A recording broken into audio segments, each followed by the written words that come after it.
the next part of our program, we're going to have a guest speaker. His name is Tom Nipper. Tom is a emergency trauma room nurse. Tom's got more than 20 years in the business. Tom has quite a bit of life experience in dealing with people that have made the choice to drink and drive, whether it be the person that was drinking or the person that had a catastrophic event to their life because of someone that was drinking. So please keep your attention here. We only have a little bit longer to go. Mr. Tom Nipper.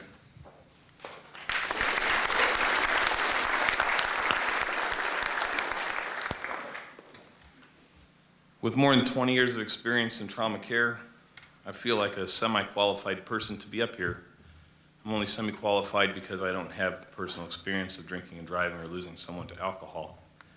However, for the 60,000 youth across the nation in the past 10 years that have died related to alcohol-involved accidents, I pity those families. I also feel sorry for the families that are here today that had to go through the mock experience over the past 24 hours.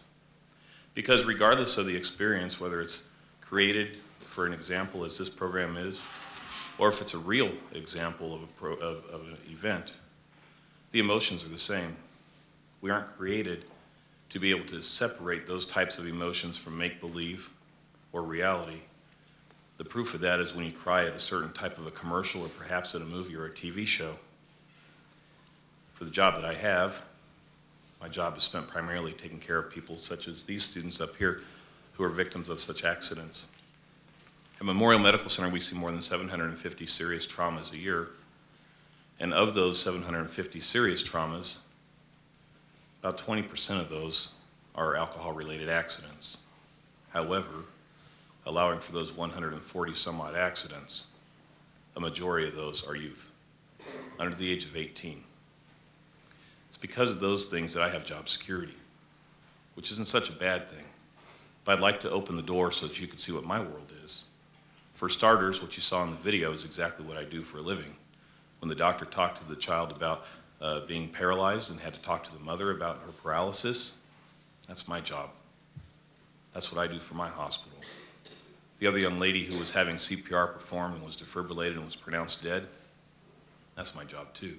I'm the right-hand man to a trauma surgeon. I have job security. Because of these types of events, I don't ever have to worry. Let me open the door a little bit wider for you.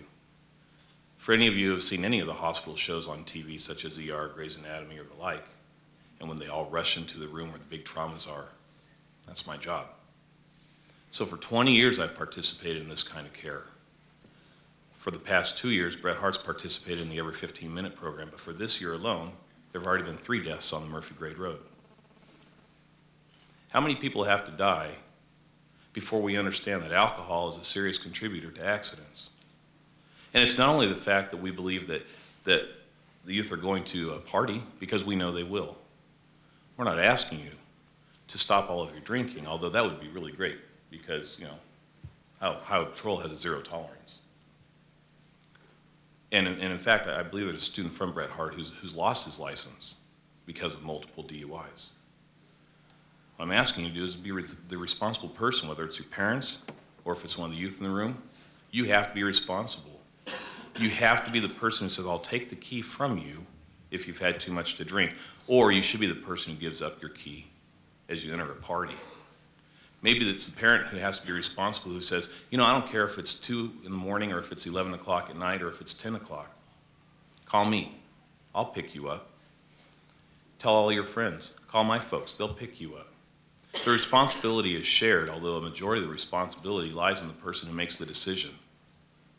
And it's the decision makers up here on stage today and out here in the audience today who are the people who are going to make a difference today, tomorrow, and in the future. You are our next generation. If you're not here, what will our grandchildren do? And if you're making poor choices, who will our grandchildren have to look up to? Just like the Grim Reaper, I'm the father of an 8-year-old child.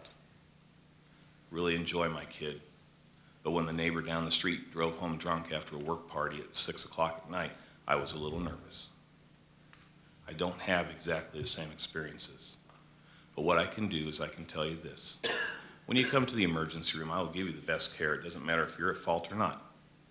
I will give you the best care. And if you're conscious enough to listen to my lecture, I'll remind you about the reasons why we don't drink and drive. You should have made a better decision.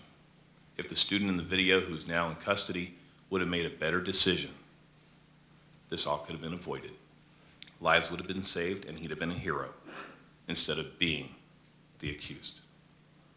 So please, take this to heart. This program was here for your benefit. I'm here for your benefit.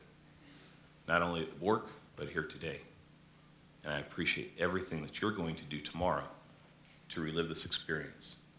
I'd like to congratulate you. You are role models. At your 5-year reunion, at your 10-year reunion, you will be the people who participated in the every 15-minute program. Should you choose to change that, and should you choose to be the people who drink and drive or who don't take keys, the program will be nothing. But with your support, the program will be everything. And we can continue this farther. And it will make a difference. And then maybe perhaps I could retire someday. And that would be okay with me too. But thank you very much for your